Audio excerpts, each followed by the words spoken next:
We are going to, in this roundtable, we want to highlight or summarize the existing legal policies which seek to promote gender equality in leave and parental care. And secondly, we want to see if in the current social policy, social and policy context in Europe, there are possibilities for developments or changes in fathers' entitlements. Now, we've got 4 speakers. It's Matt, 2, Fred Deven, first speaker. He's one of the founding fathers, we can say, of this network.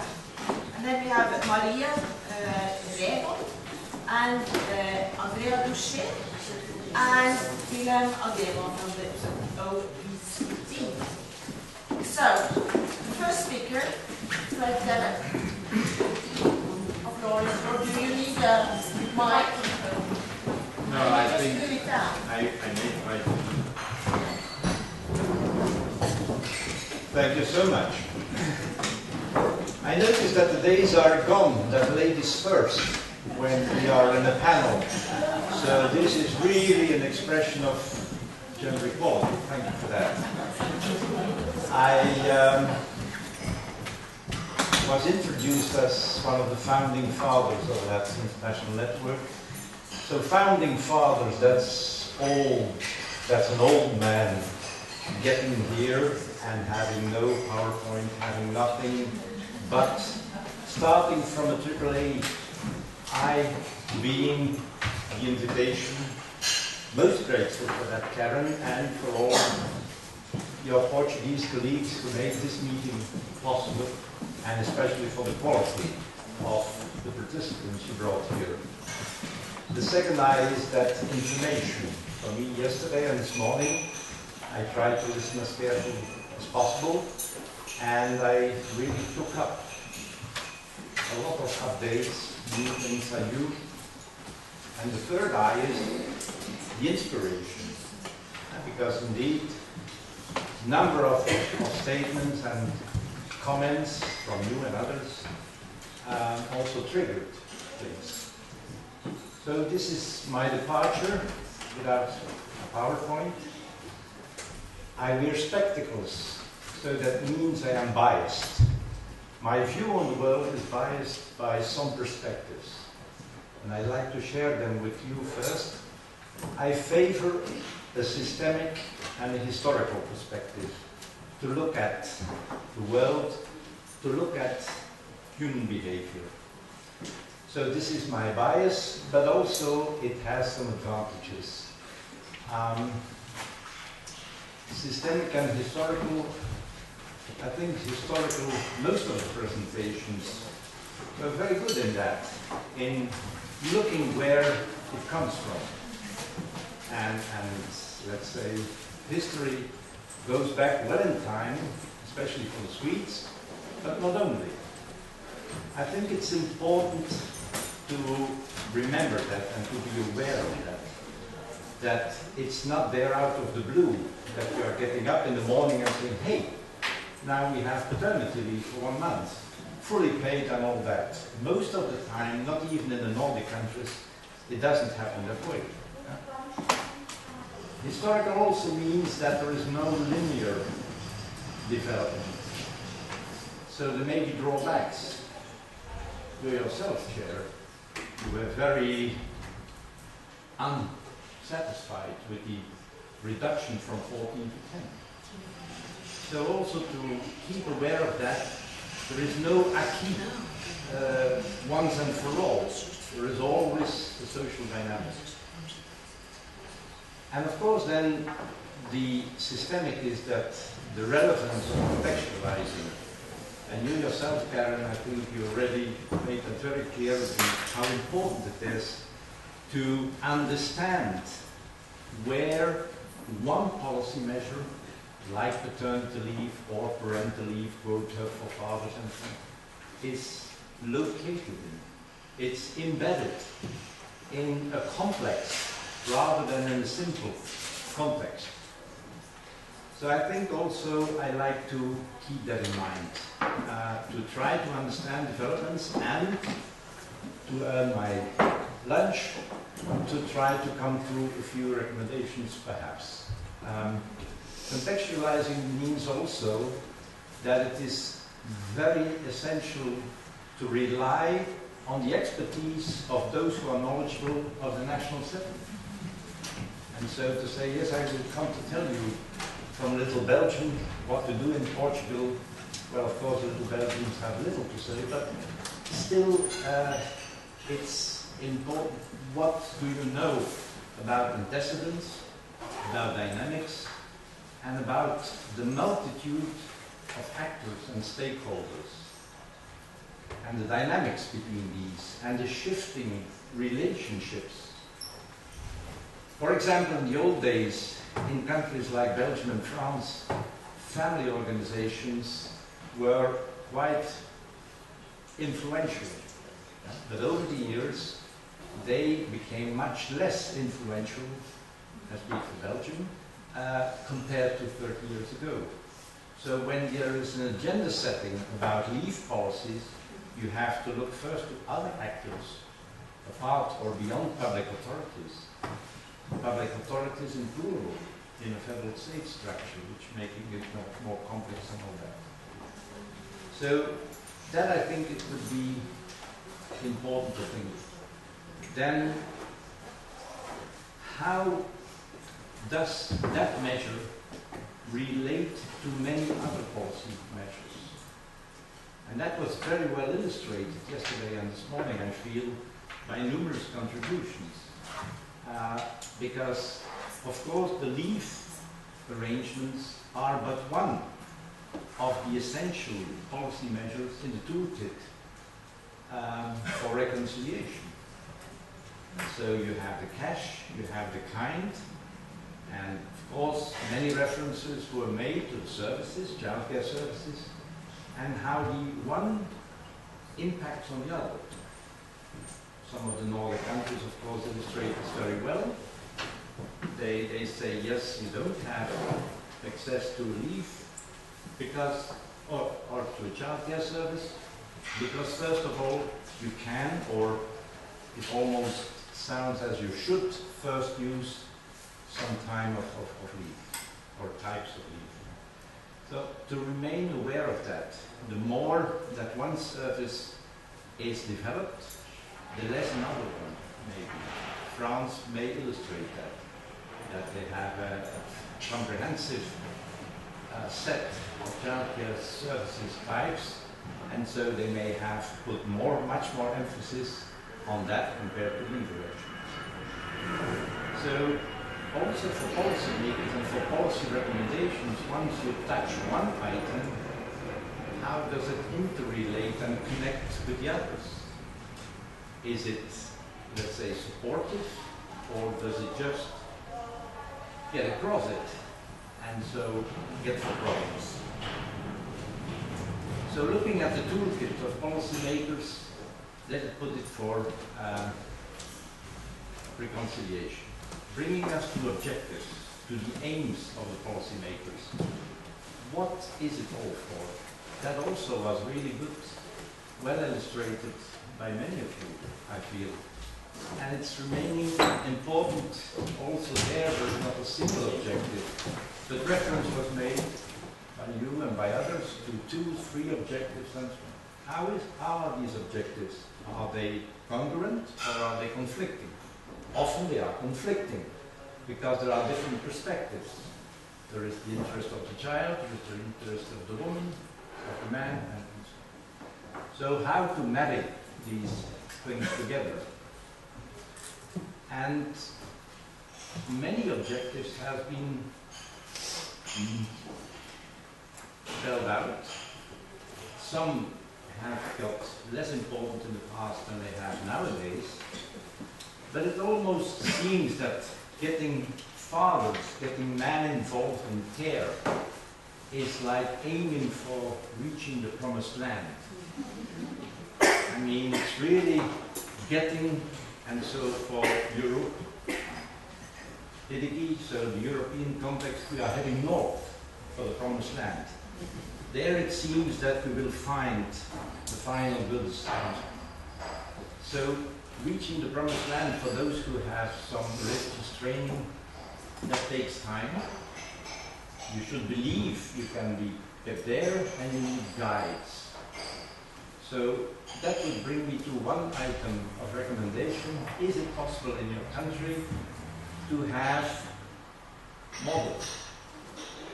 To have those who really people can identify with, and people will demand to say, oh yes, if he can do that, well, why shouldn't I?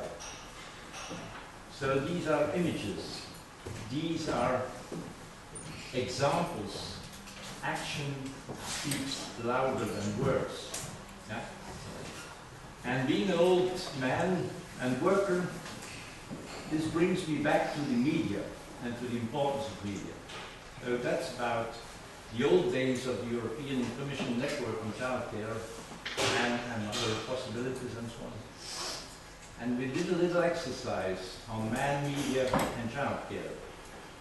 So this is Dutch, but it is available in all languages of the European Union of these days, 20 years ago.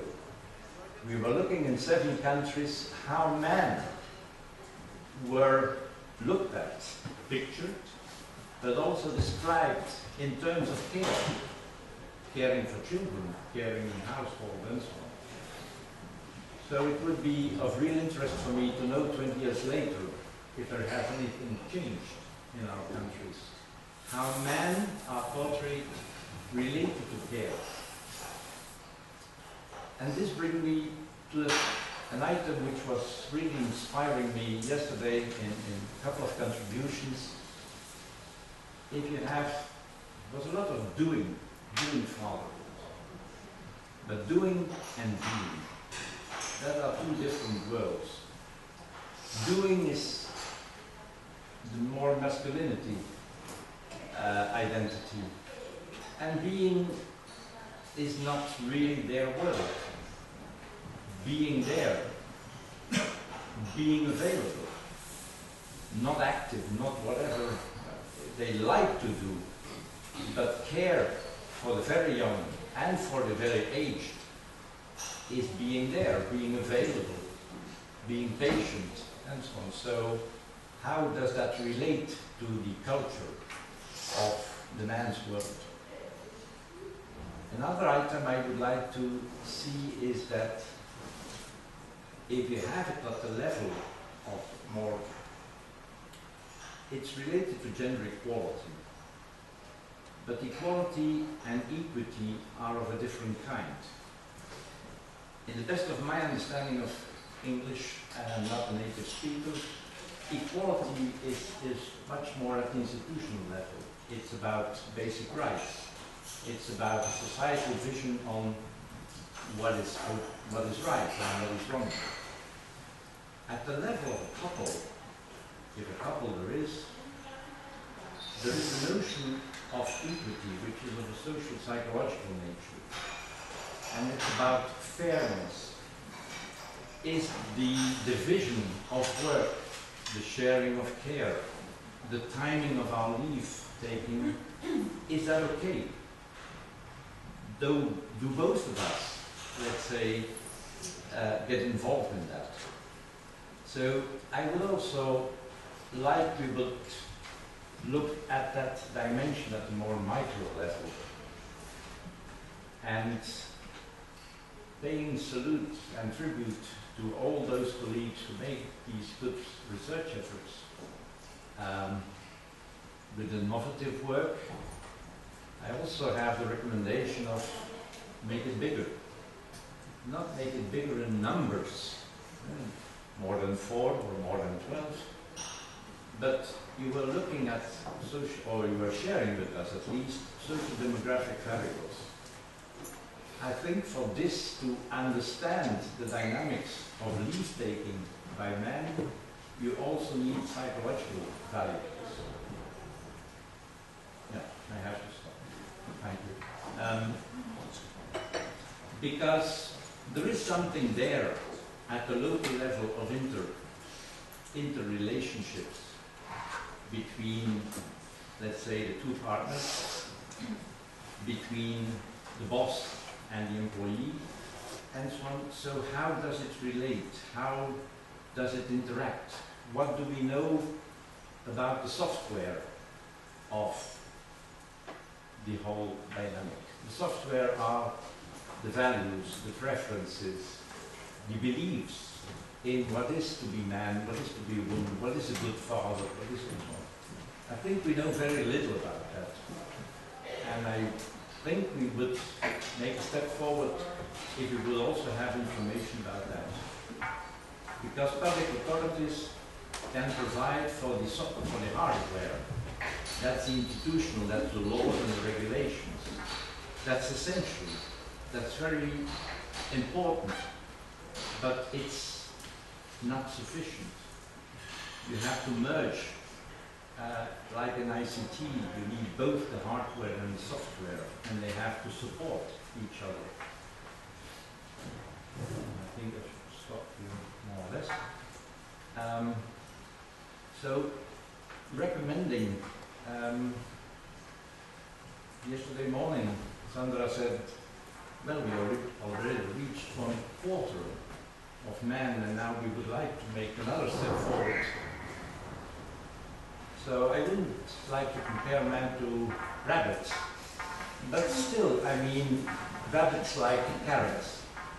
And so, also in Portuguese setting, you should think about what kind of carrots that man would like best.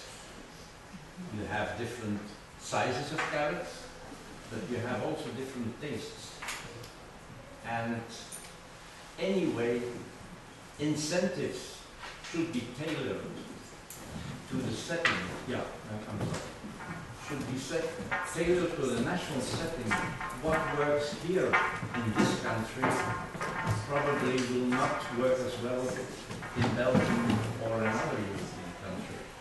So then I'm coming back to those who are knowledgeable of the national context.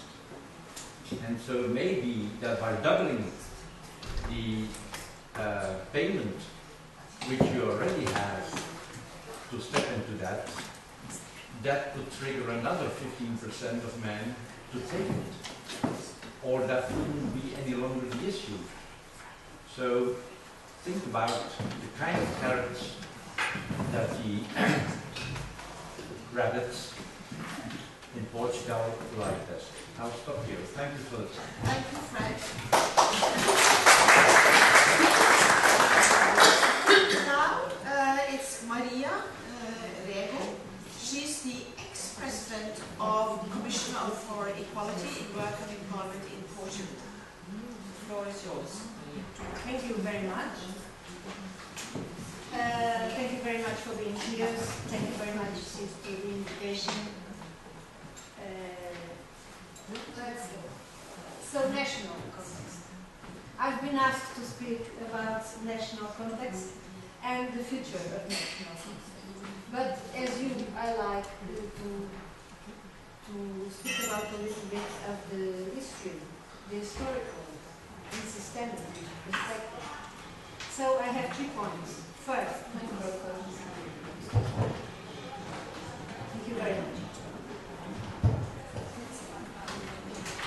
Systemic gender and inequality, changing the pattern, history, and the recommendations for Portugal. Well, the public realm and the private sphere, those are terms of Siddharth, as you can remember. I'm a lawyer, so excuse me, but my point is I always have the law and the consensus, the political consensus on this. I went to the dictionary, the Cambridge one, which is very, remember, keep in mind what is a man and a woman, and the definition of the dictionary. And so we have the public realm. The public realm is man's world, and the domestic sphere is women's domain, the specificity the principle of responsibility for human reproduction and inherent unpaid work. Introduction of the convention, the United Nations Convention on against discrimination against women, and the introduction, cultural patterns. It's the beginning of our problem and our situation that we must change. And we have Article 5 of the Convention that tells us that all states are obliged to change it. Another point of importance are the general recommendations of the committee in all societies and so on. This is not to read, it's only to be there and making us and giving us the picture. Private life, or everything we know already, but it is written, and it is this one, and this is compulsory. The convention is compulsory. Almost states of the world are part of this convention of the United States. Then we have up to 3 years ago, the OECD study, which is very, very interesting, and says to summarize, women do more unpaid work in all countries. Everybody knows, but it's written. And it's said by OECD. Changing the pattern. So, paternity must be in the public realm to integrate visibly men's work. That will change, I think. It's not anymore women in the public sphere. Now it's men in the public. And making it part of men's work. So the history. We begin with CEDAW, and then these are the instruments that through the years have made the things change. The ILO, the convention, in Portugal, 82. Paternity is recognized in the Constitution as an eminent social value in parity to maternity. Before, after the revolution, only maternity. Now, after 82, it is in parity. So we have here in the Constitution the possibility of change. European Community, Fundamental Chart, right of birth, better, and that goes with what we have said back, better than the chart of fundamental rights of the year 2000, which is now a part of the European law of the treaty. Beijing, OECD. This study was, I think, in my opinion, very, very important. The Council of Europe, who speaks for the first time in parental leave. Then the Council of Europe about reconciling. European Commission, the first directive European Commission, paternity leave set for the first time in a political document of the Council of Europe, 97, Portugal, same year, reconciling work and family, a constitutional right for women and men, workers. 3 new rights for fathers in 99, paternity leave, 5 days paid. Perhaps you have already heard it, I'm sorry if you have. But it is only to introduce my proposals. Paternity leave, 15 days, paid only for men. This is our carrot in 99. Only them, because paternal leave was not paid, and so for them, 100%. And 2 paid hours to feed the child during the first year of life. So, as far as we can, we equal nature. UN, Beijing +5, European Union, that resolution is our baby. I may say we are speaking about babies. That resolution speaks about paternity. Of course it is a resolution, it is soft law. But paternity is there as an equal right, and the fundamental of the principle, it lies the paternity and equality in a clear manner, in a political clear manner. Role of man, United Nations, and Portugal in the same year, 2004, labor law made compulsory the 5 days. So, this is our national context, compulsory, the 5 days. Because for us it is, the aim is the protection. Women have compulsory days, men should have also, but in order to be the same environment for both. And that question with the employers is out of question. With this is out of question. Or is the beginning of being out of question. European Union speaks already, even if the resolution is not compulsory, it is only to encourage states to pay attention, but in a directive of the European Union, now paternity leave is there written, which is also important. OECD babies and bosses, individualized paid leave for fathers. Council of Europe, the social significance of paternity, paid, non-transferable paternity leave. ILO, with all the symbolic charge of ILO, saying that caring is work, and they have the authority to do this. Resolution of the ILO in 2009, speaking about paid paternity leave. And this is the tripartite ILO. So it is very encouraging also. Portugal, the same year. The Labour Code, more 5 days of compulsory leave for the father and a baby's month on a voluntary basis. So the idea of combining, going further. UN, Beijing plus 15, the resolution of the Commission of Status of Women on Economic Empowerment, European Union parental leave, now 4 months for each of parental leave, the strategy of the European Union, European Parliament, and the proposal of review of the directive on pregnant women, proposes 2 weeks of paid paternity leave on a binding basis. Of course, it's there 2 years, right? But let's see what is going to happen. And the study of OECD, and again, men's equal responsibilities with respect to the housework 2 years ago, and the study of the UN, Men and Families, Changing World. Yes, for the best, I think, I would like. The report of the European Parliament on economic crisis, on gender equality and women's rights also says that crisis has little to do with parenting. And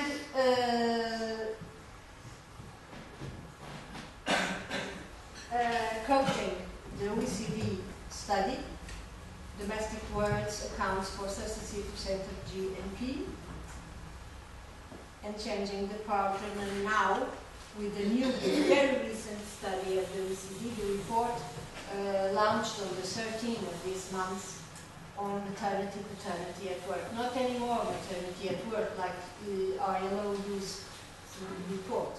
Now it's paternity. So there is a progress, and I'm optimistic. This is one of the graphics of this study. Why do parents get more leave? My question would be, why the things are as they are? And you look at the maps and you can see immediately what is maternity and what is paternity in duration and in recognition of maternity. Now the recommendations. Having in mind the prejudice to achieve gender equality, society and the labor market must realize that children also have a father. Our children in Portugal have had a father in the Constitution in 1982, when paternity has been recognized equally as maternity. So, paternity must be an issue in the public sphere. And we can see by a report of the European Institute of Gender Equality that the leaves in Portugal give more time for parents. So you see, Portugal, this is not a very common thing to have Portugal with good results in some sense. But here we have, because we have paternity leave, and in this, and also we have those positive action on the 15 days of parental leave that men could use and are paid and to 100%. This is the situation in Portugal now, after February 2009. So, the mother, what has the mother? First of all, we have the 14 weeks that are recommended by the international instruments. The EU, the ILO, on the convention, of the recent convention 183 on maternity, and the European Social Charter revised. 14 weeks recommended. Compulsory. The EU, the directive of 92, 2 weeks compulsory for mothers. And in Portugal, yes. And in Portugal we have 6 weeks compulsory. 6 weeks compulsory, which also are recommended by the ILO and the European Social Charter. To share, mothers can share the other 6 weeks. Father has compulsory, 1 week and a half, an optional with another 1 week and a half. So if he doesn't take it, it will be loose. And another optional of a month, and to share 5 weeks. This is the situation. What is the result of this? These are, well, I don't think it would be very readable, but it is what we have. And so we can see from this that the introduction of, thank you, of this licenses has increased the participation of men. Of course, if it is compulsory, you should have 100% of men taking the lead. But it is also a part, but it's much better. We have 72, and before was much less. So the measures have a positive influence. And you also have an optional leave. 61, 62% of men used it. And now men share and women share, because, and so is a change of mentality. 21% is now something, because it is in a home-day basis, so I think it is interesting. Recommendation 1, everything equal. So, having in mind the 14 weeks recommended, which I would recommend would be as mother, not 1 day more for the mother, of course, I'm keeping saying this 20 years ago, so no more, because what must be is days for father, equality in the mind of people also, not the days. This is our field day. But the idea is to show to the society and the labor market that men are fathers, and this is a common right and a common responsibility. So, as the mother have 6 weeks of compulsory, fathers must have 2. And the license, the leave to share would be 8 weeks for everybody. What is the cost of this? Well, having in mind that we have 6 months, for having 6 months we must have 83% of payment, the other 17 would be more 180 for both. And more 16 days of full payment for both mother and father. That would be the cost.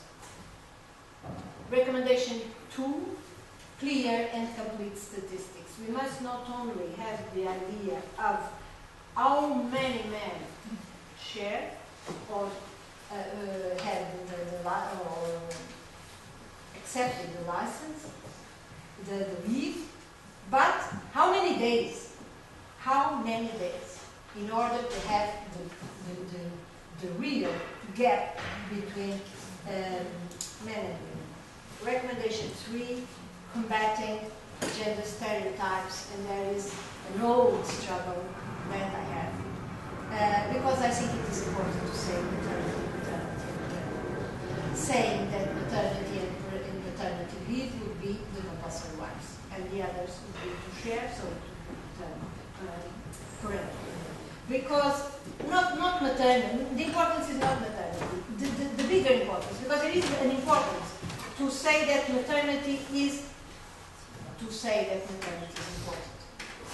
But maternity is also. So I would come to the old designation of the leaves, maternity, and parental. And that is, in my view, supported by the new report of ILO. I don't have time to explain, but it's there, so you can read if you want. And for studies also. Recommendation 4, compulsory periodical time studies in order to follow and to see how long and which is the gap of paid and unpaid work for family, for women and men. 5, progressively in the coming years, but I won't go there. I think it would be interesting to have this, to fulfill the 16 weeks recommended for the child. It's in the long term, and that we can have a child more support for us. Thank you very much.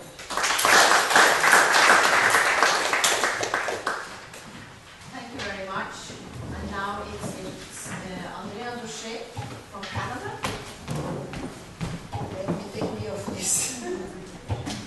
Okay, just to say that I'm going to be doing something completely different from the other panelists. Sorry that Carmen and I didn't tell you. I'm going to be looking at theoretical, methodological, and conceptual issues, and it's very different from Maria, so maybe they're in his contracts, I think. So it'll make for interesting debate. All right.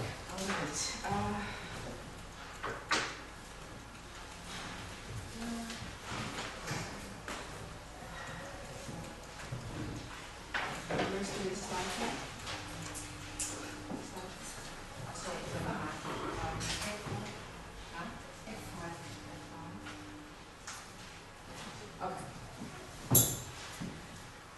Okay. I've been writing this presentation since I got here. Thank you very much, Karen and Margaret, for inviting me to be part of this book. When I learned about it in Paris, I was delighted to know that this was happening. I am intellectually and personally thrilled. The question of being there and what that means for men, for women, for gender relations, for the possibilities of gender equality, and for what feminist theorists called in the 1970s a radical altering of the relationship between rocking the cradle and ruling the world. These have been central issues to feminist theorists, to family sociologists, and to social scientists for many years. To quote Fred, I have been, and they've been central issues in my work for two decades. To quote Fred, getting men involved in care and reaching the promised land has been a goal of my work. So thanks for putting that on the table. And I'm also delighted to be here in Lisbon. I was a late addition to the program because I didn't think I could come. And then a month ago, Karen wrote me a nice email and said at the end, "Do you still think you could come?" And I thought, okay, I'm coming. But the reason I did want to come, and I'm so glad I did, is because the conversation in this room has been absolutely amazing. The richness of the presentations, but also the evolving conversation has been just wonderful to observe. And I've been asked to write a theoretical chapter. I think now, with Laura's suggestions, and Karen and I have talked about this, it'll be sort of theoretical, methodological, and conceptual. So I am just so glad that I came. So thank you. All right, the reason that I'm very glad that methodological issues will also be part of this chapter is that for me, theory is entangled with method, epistemology, concepts, and ontology, and how we set boundaries around the objects we study, and the inclusions and the exclusions that we carve around those boundaries, and the boundary objects, and how that matters to the knowledges that are being constructed. So that's sort of how I come into this. So I'm really going to be talking about context and concepts. And what I'm going to be talking about here is a sort of thinking in process. I was writing as I listened yesterday. I came with a lot of notes, and then I sort of cobbled them together into slides late last night. But some of this will be in the chapter, perhaps not all of it, but this is sort of some of my thinking, and there's a lot that I won't be talking about, obviously. So, this is what I'm going to do for the next 15 minutes. Where I'm speaking from, very, very briefly, I think it's really important, as Fred said, that you know what's behind my glasses. I'm going to just say a couple of lines about being there. Number 3, again, this is just something I've observed through the last day. I feel like it's been more than a day and a half.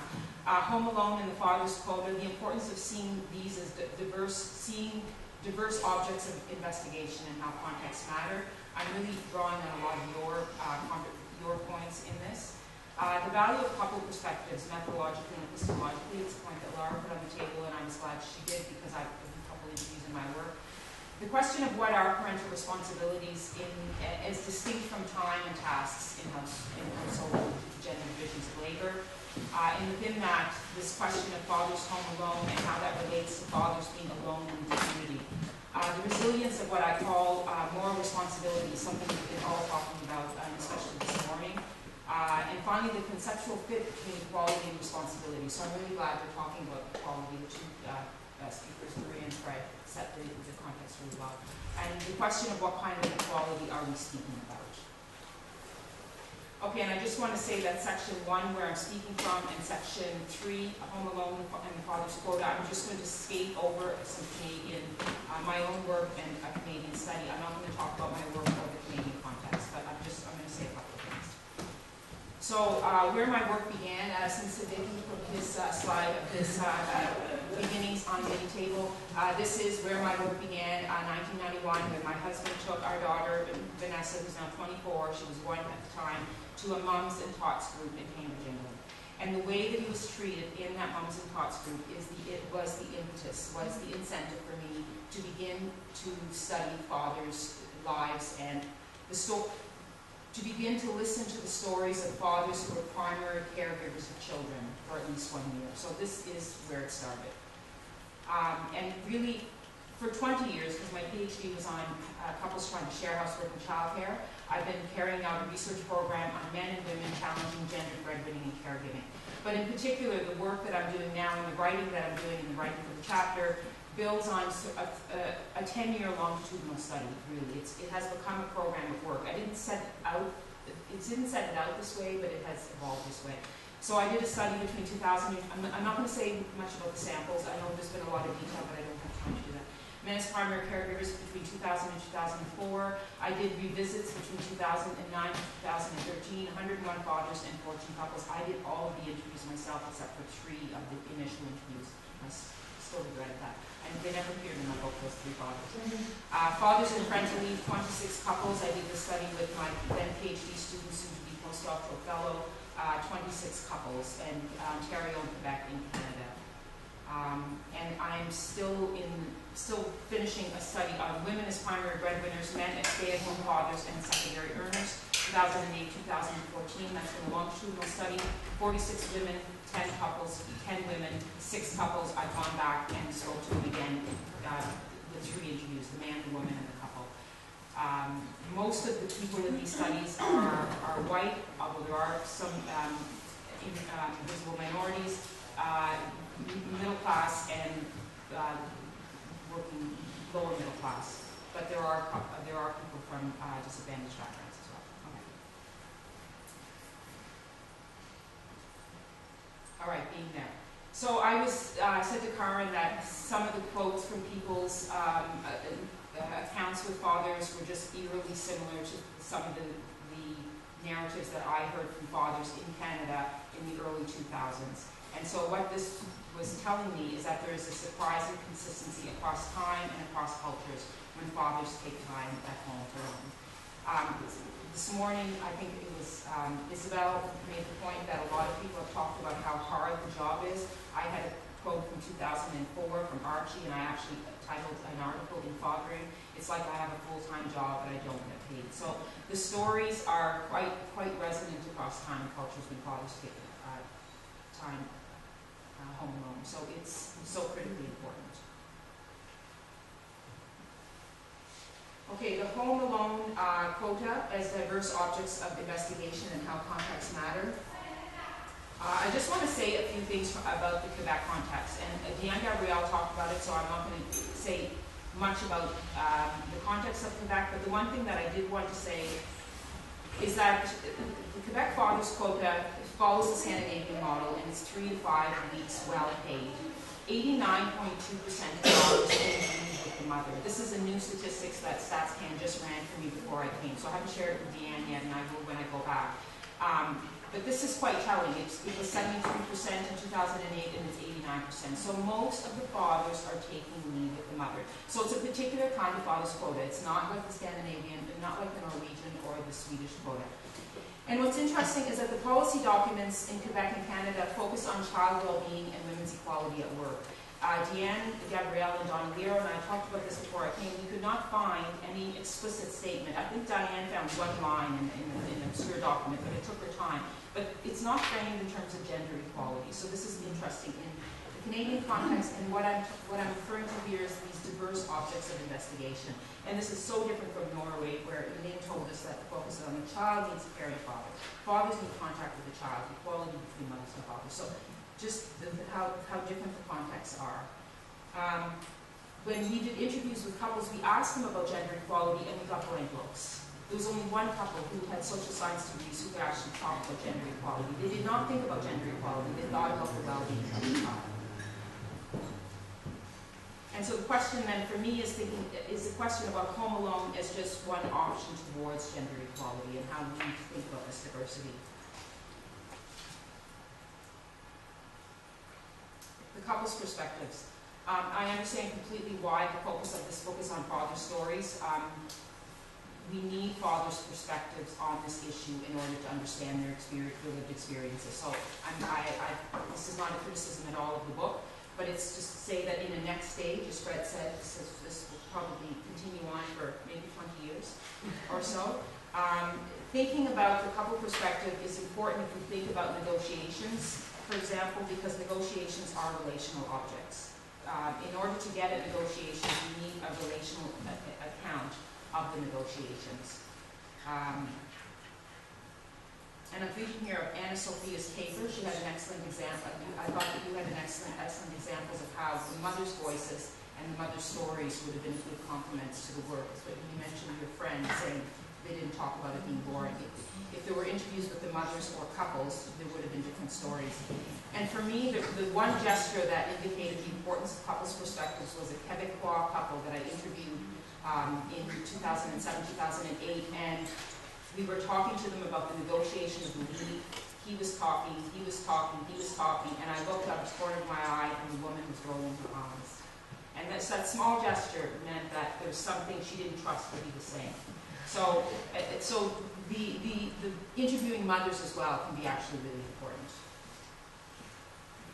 Couple interviews and parental responsibilities. A second area where the couple perspective is important is on this issue of responsibilities. We know from most of the work over the last 20 years on gender divisions of labor that it is the responsibility for children that has shifted very little. And what I've come actually recently to argue in my work is that responsibilities is an ontologically distinct object. It's different from time. It's different from tasks. Tasks can be measured. Care work can be measured. Housework can be measured. Unpaid work can be measured. But responsibility is a relational object. So it does raise important epistemological questions about how it can be measured. It's in As a concept and as a set of practices, responsibilities unfold within specific temporal and spatial relationships. They are always in flux and flow. They are always in constant motion between carers and cared for. Can they be extracted from the relationships within which they occur? They're difficult to access, they're difficult or impossible to measure, and I would argue that they're best narrated in a couple conversation as they're constantly entangled with diverse meanings and negotiations, holding on and letting go, trust, mistrust, connection, and sometimes power relations. So then the question is, what are these?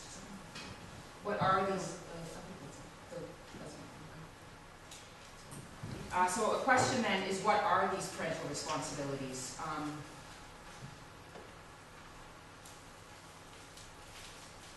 And I have argued in my work, and I do build on the work of Lamb et al., Lamb and Pleck and Charnock and Levine.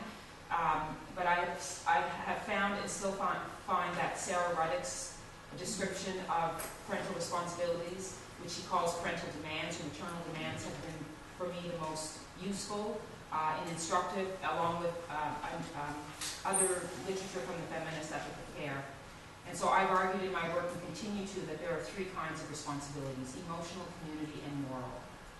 And I'll just say just a little something about each of them. Emotional responsibility is taking apart the word, it's the ability to respond, it's knowledge about others' needs acquired through attentiveness to the needs of others, and there's a whole wide range of work from feminist ethical care on that. Community responsibilities recognizes that parenting is not only domestically based, but also community-based, and it occurs in inter-household, inter-institutional settings, and it involves a set of cognitive and organizational skills and practices of coordinating, balancing, negotiating, and orchestrating others involved in people's lives. One of the best descriptions for me, Selma Sutterthwaite, Dutch theorist, is not just the meeting of children's needs, but also the ability to see or hear needs, to take responsibility for them, negotiate if and how they should be met and by whom.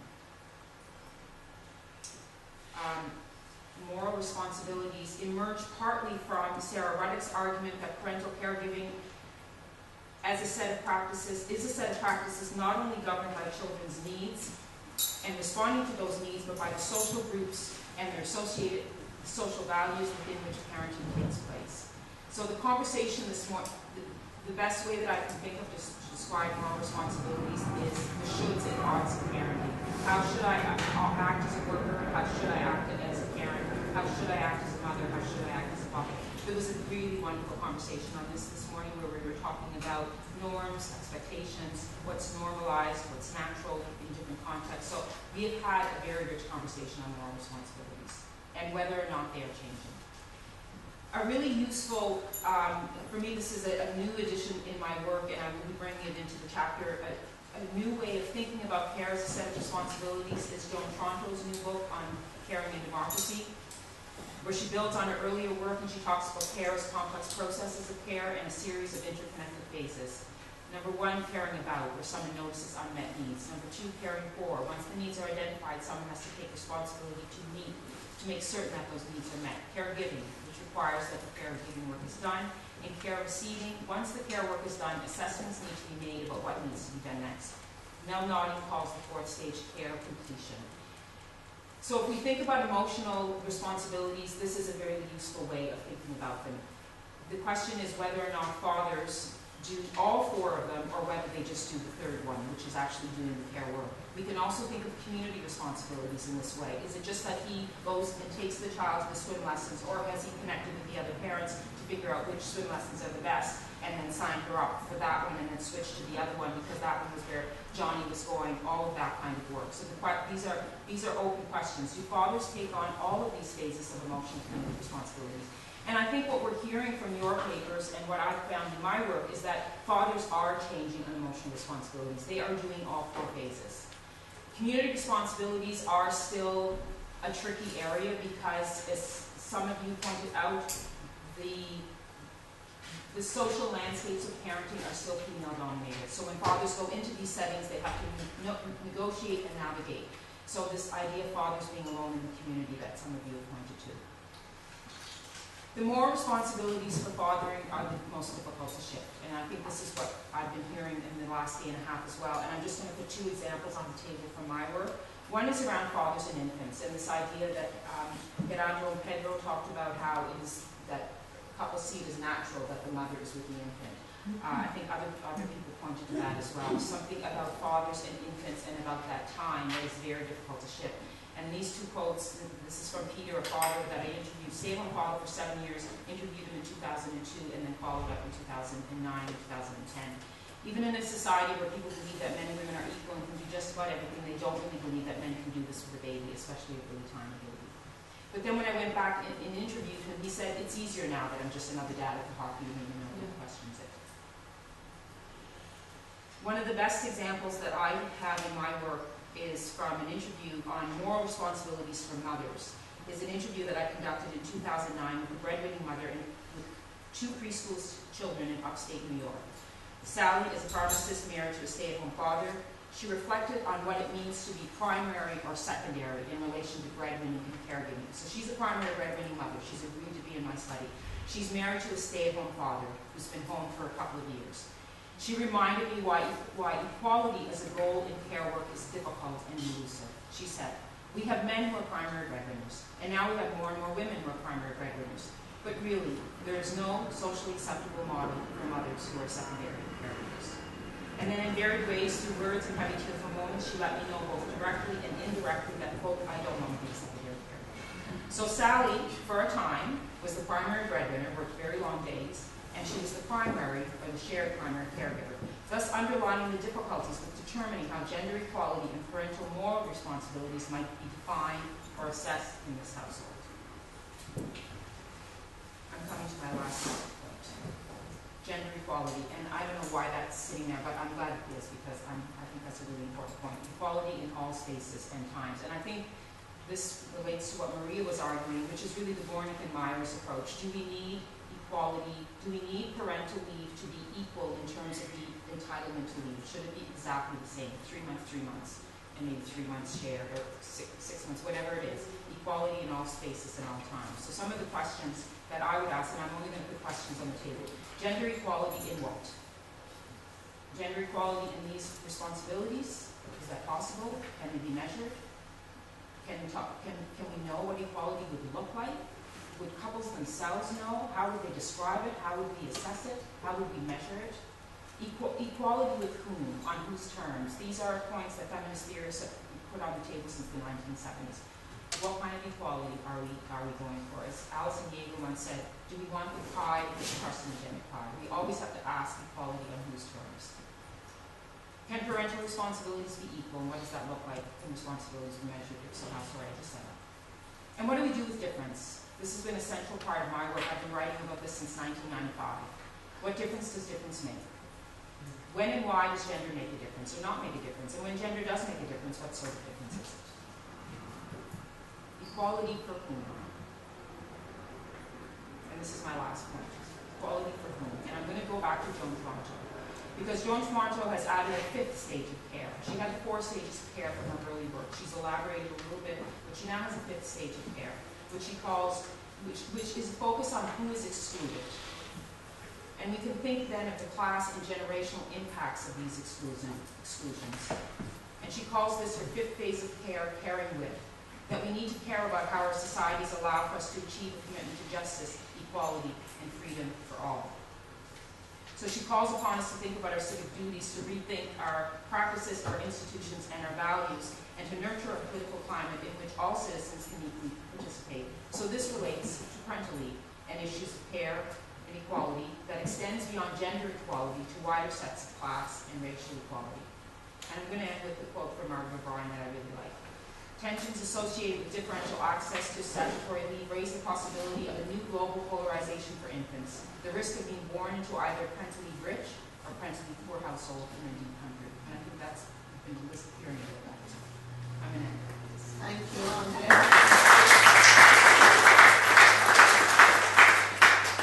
Now our last speaker is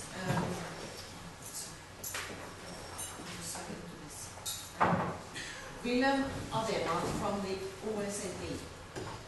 Do you want to change your places? I think I'm all right.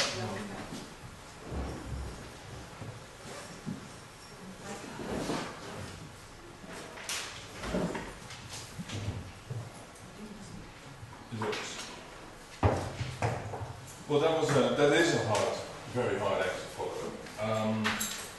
First of all, Karen, thank you very much for inviting me. I really enjoyed the last day or two, and just being able to sit down, relax, and listen to what other people have to say.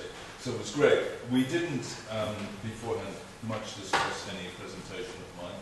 So I have just put some stuff together which you might recognize as OECD stuff.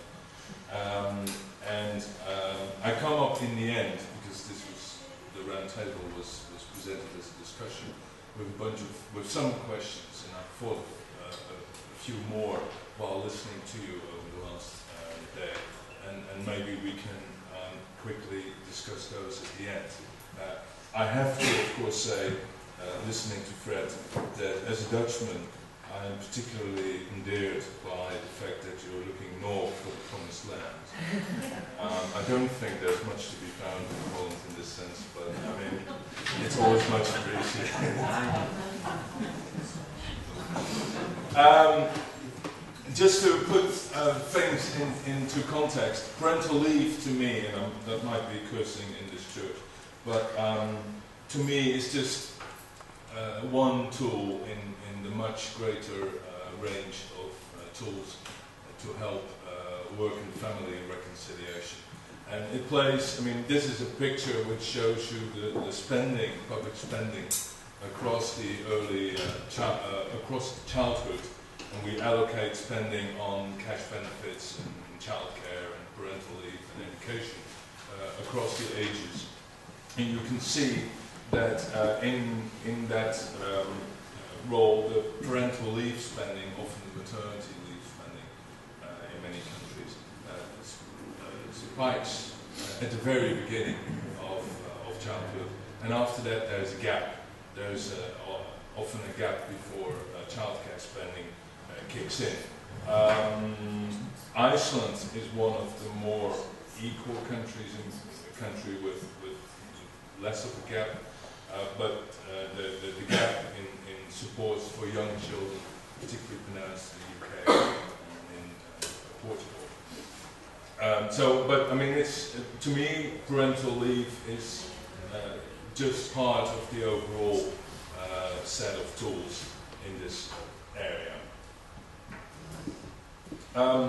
What you've seen, or what I think, we did some work, particularly, but we recently updated it. But when Olivier Deven was with the OECD, we had we initiated a work to look back to the 1970s to look at changes in parental leave legislation over across the OECD countries, and that this is all on the website, freely accessible. So if you want to access all that information, it's in a big annex file in the OECD Family Database. But what you can see is that there's been a lot of change, a lot of increases in parental leave entitlement since 1970 till 2000, but ever since there has been relatively little change. And the next chart shows that perhaps a little better. The leave duration that mothers can use, so that is maternity or pregnancy leave, plus the part of parental leave which can be shared, has sort of stabilized since 2000, whereas childcare enrollment in many of the countries has increased. So in recent years at least, there seems to be in many countries a greater focus on supporting childcare rather than on extending leave entitlements. Then there is some good news in that in the past there were very limited leave entitlements for fathers, be it paternity leave or a quota or a partner share in a parental leave legislation.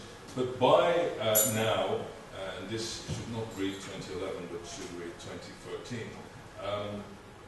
there are 10 OECD countries where period of leave for fathers is available that exceeds 2 months, and during which there is at least some payment of leave. So, for example, the picture here for Portugal shows the 100% payment during the first 8 weeks, and then added up with the 25% for the other 13 weeks. And so you get to the darker, to the part of the bar which is dark, which is paid, which is for Portugal about 55%. Italy is a country which has, since recently, no restrictive entitlements, no restrictive conditions to the leave payment, and so it can actually be used. It can be exclusively used by fathers, but I don't think many Italians know about that change. It certainly hasn't, not to my knowledge, affected their behaviour. I know this because there's plenty of Italians working for the OECD. I don't know why they left that country. But I asked them, I said, right, this is really correct, can you check your legislation? And they all looked at the legislation on the web and they said, yeah, you're right, but no one knows about it. So, the other point I would like to make is we've just updated a lot of the parental leave data up to 2013 in the family database. We try to be correct. If you see mistakes, please let us know, because we try to keep quality up, as they say. So, in summary, the duration, in many countries, the duration of paid leave that mothers can use, i.e. pregnancy leave and the part of parental leave that can be shared, seems to have stabilized. And there is in some countries, some focus on an increase in fathers' leave. And that has led, in many countries, not so much in Japan, but in countries like Germany, in countries like Iceland, if you compare 2000 with now, to a huge increase in the use of parental leave days by fathers. Of course, the current situation is such that there is actually very little budgetary room to increase spending on family policies. On the whole, you see that in countries in France and in Germany and in the UK, policy has protected investment in childcare. Whereas in my own country, the Netherlands, the childcare support has been cut, along with other family policy measures. The tax advantage to employers for whose employees take parental leave will be abolished. So there is pressure on family policy, and so there is little room to expect in future increases in generosity of leave entitlements.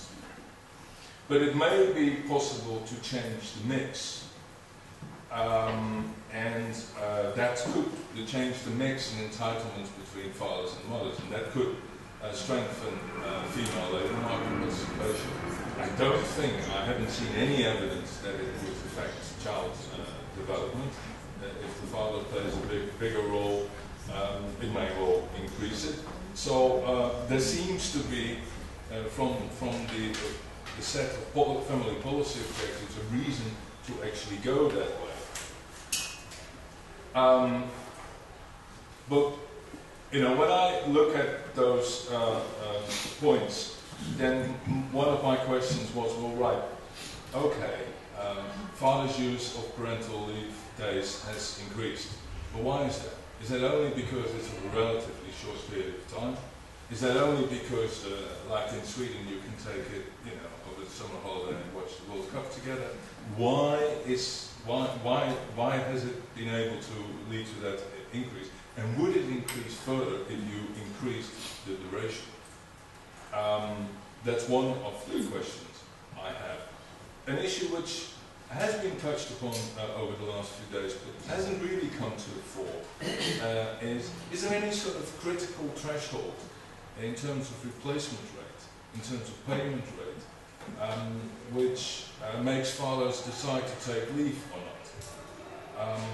In Sweden or in Norway, or Norway and Sweden I should say, it seems to be the norm to take leave. In many other countries with much smaller take-up, men seem to be more driven by gender equality reasons, ideological reasons, avant-garde. I haven't heard too much about, the hard-nosed payment rate argument. So that hasn't shined through to me over the last few days. Maybe that's because it's not that important, but I put that on the table. If you are going to increase fathers' entitlements in paid parental leave, and if you are in the current environment when there's no extra money for increasing the overall generosity, that sort of automatically means that the entitlement available to the mother will decline, will diminish. That doesn't seem to be happening in many occasions. It doesn't even seem to be discussed in many occasions. Catherine from the UK yesterday mentioned it, that in the discussion about possible reduction of statutory maternity pay and giving a right to the father, that somehow the feminist, there was a strong feminist argument against it. But that issue doesn't seem to be discussed. And maybe we should raise that if we want to make increasing fathers' role in this regard a realistic possibility. I'm not quite sure what the barriers are. So if anyone knows or has very strong views on that, I would like to hear that. The other thing which I mentioned last night to Catherine, and that's sort of related to the payment rate issue, is there's more assortative mating going on now than 30, 40 years ago. People with high educational attainment are more likely to marry each other than in the past. That means that there is also a greater risk, it's not a risk, a greater possibility that women in the household earn more than the men. I haven't heard, in the stories that I've heard over the last 24 hours, heard a lot of people say, oh yeah, and one of the men said, oh yeah, no, my wife or my partner earns more than me, so therefore I take leave. I haven't heard that argument, whereas as an economist you would expect that to come through more strongly. That was one of the things I thought about. The other thing that struck me, there are stronger divorce rates, higher divorce rates in many countries. And you would have expected that to go hand in hand with a greater individualization of rights. Also a greater individualization of parental leave entitlements. And that doesn't shine through the debate either. I haven't heard, there were a couple of cases where the couple was divorced, I believe, but I haven't heard that argument or that influence either. So those are just some of the questions that emerged to me. And maybe you have views on that, and I would be very grateful to listen to those. And thank you again for inviting me. It was a pleasure.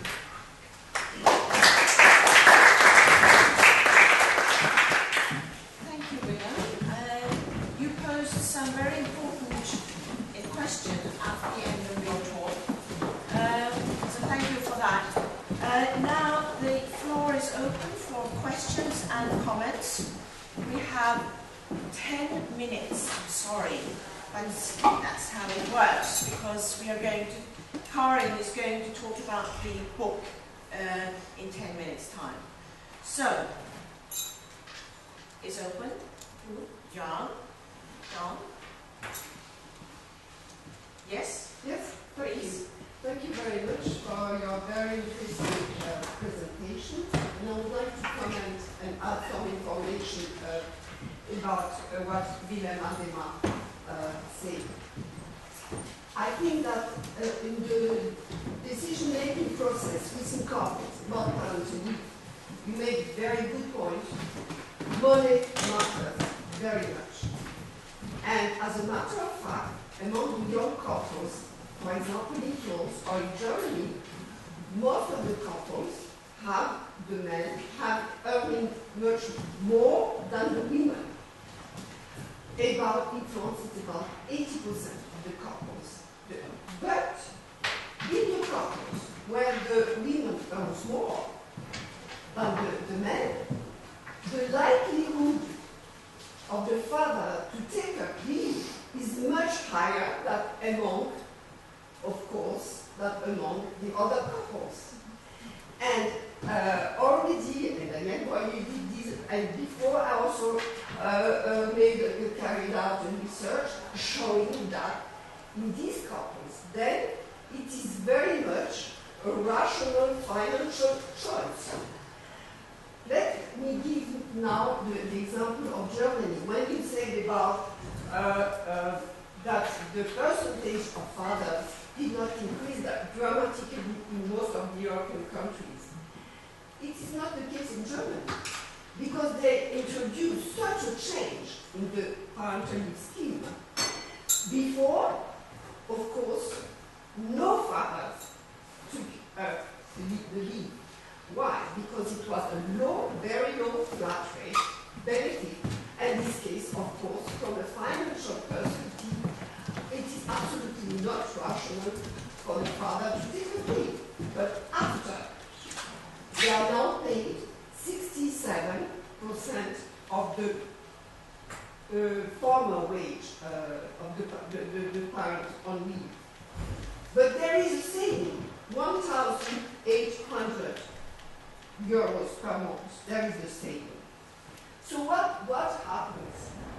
In the couples where the man, the father, earns more than 1,800 euros, it is not an incentive at all to take a leave.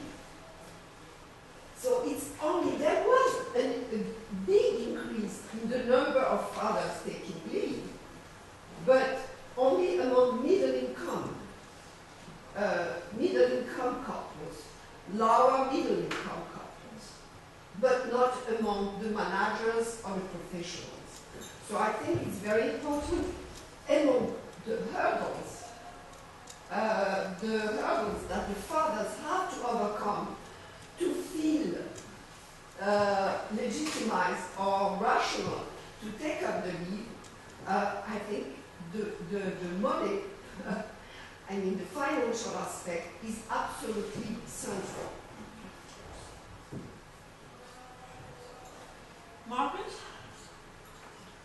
I'd really like to thank all the speakers who made me have new ideas about this whole problem issue, so thank you very much.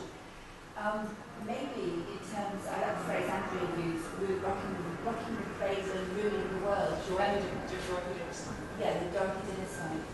Maybe to move things forward culturally as well as economically, we need to think, which we probably leave on the table, is to think about young people, the next generation, because not just ourselves, but for the next generation, if they want to work and have children, and if we want to have some replacements of children in our world, we will need to look after the first few years of life. So there needs maybe to have more, we need to have more cultural awareness about caring, the importance of caring in this early period, and that possibly being linked to a renewal of opportunities for young people, the next generation, which I know most governments across the world are really worried about the economic crisis. And possibly, if we only talk about our generation and the importance of parental leave, we will miss out on new opportunities to have this sort of conversation about this issue. Just a thought. Thank I just add to what Margaret said? In countries where it's tied to standard full-time employment, this is also going to affect the next generation who are entering areas where shifting jobs, so they're not in jobs long enough to qualify for aid. So there's some real concerns actually.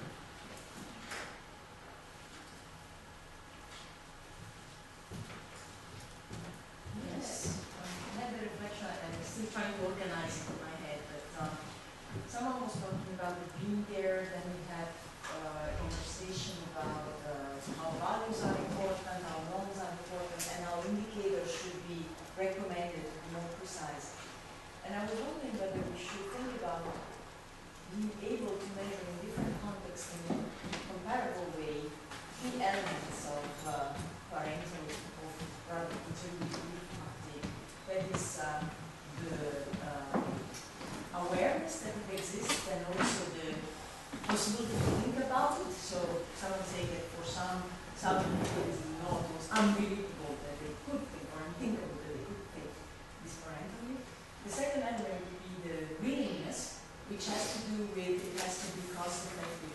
So I know that I can, it's in principle there, but it's so much non-convenient for the family that I won't take it.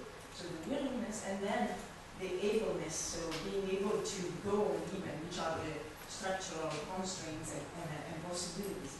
It's something that I import a bit from demography, because this idea that fertility was reduced when people were ready, willing, and able to use contraception and think about having less children. And I was thinking maybe we should think about going in the direction of measuring attitudes towards it and measuring in a comparative way across countries, and then measuring also awareness, so information and awareness at a different age. Maybe young people are there aware that it exists, that it is an issue that will come up in their lives.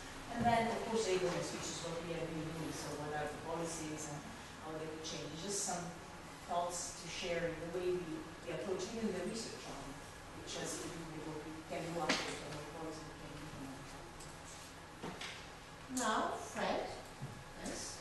Well, yes, briefly, also I couldn't agree more with what Laura just said about the importance that we could get to that as well, and the why. Also, the question was getting back to Margaret. Yes, of course. I was referring to the believers. I think it's to be found in up north, the Promised Land, but you must believe that you will find it there. We shouldn't go up to the Netherlands, I understood from Willem, but I think that a future development for the younger generations is also to get rid of all these specific earmarked in timing kinds of leave. Because if you take a life course perspective, with all the transitions it has, then it's becoming so complex, and this is of course focused on care and availability for the very young, for the infants or the young children, but ways after, if you need to care for the elderly, for those who are. So a life course perspective, and then I would dare, I don't have the courage to give Belgium as an example, but in case I would have the courage, I mean, we have the kind of a career break or time credit system. So of course the practice of that is way beyond the idea behind it. But there you have an availability of time over your work life, over your life course. So for the years to come, or for the generations to come, as you said, that it should be evident that a worker, be it man or woman, is also possibly, probably, a mother or father, and that should be taken care of from the start in also the professional work, so that you get kind of a bag over time, and then you use it at those moments which you seem fit or are bluntly necessary. Urgent care to be given to be there for 2 weeks or 4 months at home. So, but all these distinctions between maternity, paternity leave, parental leave, you name it, we have 6, 7, 8 categories by now. Comparisons are becoming increasingly difficult. I mean, your urge for statistics to know exactly what has been used, how long and all that, would degree more. But what do we essentially measure? Can we still grasp it? And because Belgium always finds way behind because the part which is not labeled or coined down as parental leave, that's the time credit or the career break system, so you are staying out for 2 years. And this is not parental leave, so it's not in the statistics. But the outcome is the same. Thank you. Well, I want to end by saying thank you to all the speakers and giving them a... Sorry, I think so. I would like to only a little more, okay? Yes, I'd like to yes, say- okay.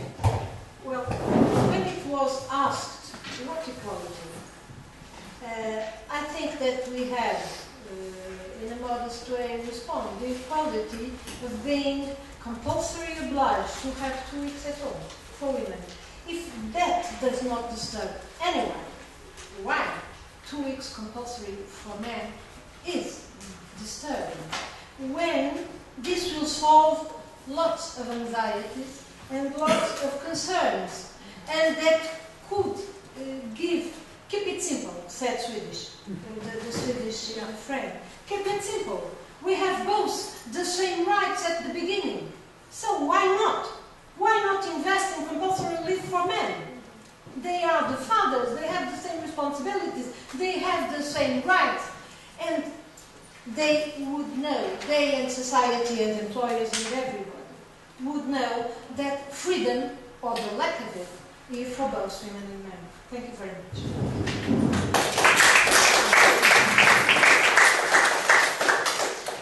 Now, Karin, you wanted to give some information on the book.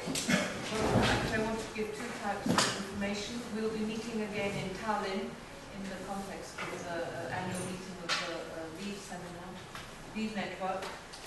So I would just like to say that we're thinking of organising a small meeting. We won't have time to spend a whole morning or even a day that we spent here.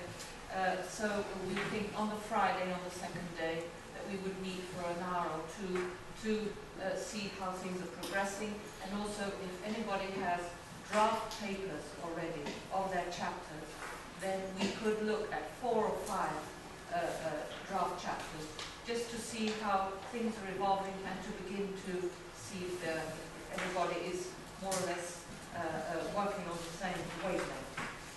So that's in relation to that. Then in relation to our larger project, which is producing the book, we can also look at the time schedule, but I would first like to ask, what we've done so far is that Margaret and I, as co-editors, we sent Laura Bernardi, who's co-editor of the Life Course Springer series, and so we sent her a first book proposal, which was accepted, but I would like to ask Laura to talk to us a little bit about this and how she thinks it will be developing over the next few months. Well, the development, I think, is more on the editors of the book and the volumes and the Margaret. What I can bring here is just the context. So this is a series on life course and social policies, and many of your contributions will probably be reference to that, so it's important that there is some framing on it. The second thing is that we have good news to give the National Center for Competence Lives, which is the one who has proposed this series to Springer, has negotiated to have 6 volumes for the moment, only 6, but they are costly, on open access. So that means that we bought the rights to have these volumes on open access, and your volume will be in principle one of those open access, which is, I think, a very good thing for quotations and for spreading your volume. So we really invest a lot. We expect this volume to be very good and to be out there to make the series refer to very much. So I'm really glad that this works, and I'm very confident what I heard so far that it's going to be a very good enterprise. Now, in terms of timing, it's more of a, let's say, negotiation with Springer in the sense that you will have 6 to write chapters and review them, and then once the book volume is done, then the editors will of course go through it. Maybe we will have some interactions at that point, and then the production will start. So it's up to you to organize the timeline. Okay, well, I spoke to mostly everybody, I think. Thank you so much, Laura, and thank you for the wonderful news that we can also be one part of these 6 volumes and open access. So that's an extra carrot for us. Okay, well, from the point of view of the time schedule, after speaking to everybody, we thought that the end of October would be a good date to have a first draft of all our chapters, so that they can be reviewed and sent back to authors in November, and then November, December, so that we would then maybe have the final chapters in January 2015, which is more or less what we proposed to Springer. So could we think about that as a sort of deadline, end of October? I don't know if that's okay. And right, I don't know if there are any other questions on. In relation to each of our chapters, I'll send everybody a sort of memo summarising a bit. I mean, we all looked at policy context. We all looked at the pathway of work, family, and policy. So obviously we have to have different parts to our chapter, and that has to be there in every chapter, the national policy context. We also have to have something on sample and data coding, and then the organisation of findings. Of course, methodological approaches will be different in some cases, and we have to explain this in the introductory chapter. But Margaret and I will send out a suggestion, small memo, on how to organise your chapter and to have all these different elements included. So now, if you have any questions or doubts, if I may, Andrea's chapter is a slightly different chapter. Obviously, we'll be speaking to you. Well, I'd like to thank you all very much for all your participation. Thank Laura Rosali for being with us and being so helping us to go forward with this project. We will have lunch on the 5th floor as usual. So see you all soon, and thank you so much. Thank you.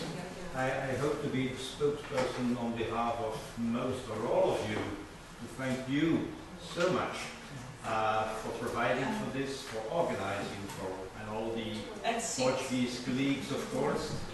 And of course you made reference to the founding father issue of the network. So there I also take some responsibility to thank you on behalf of all those present here and you are at risk when you have a Belgian which is saying thank you to you. He is bringing a box of chocolate.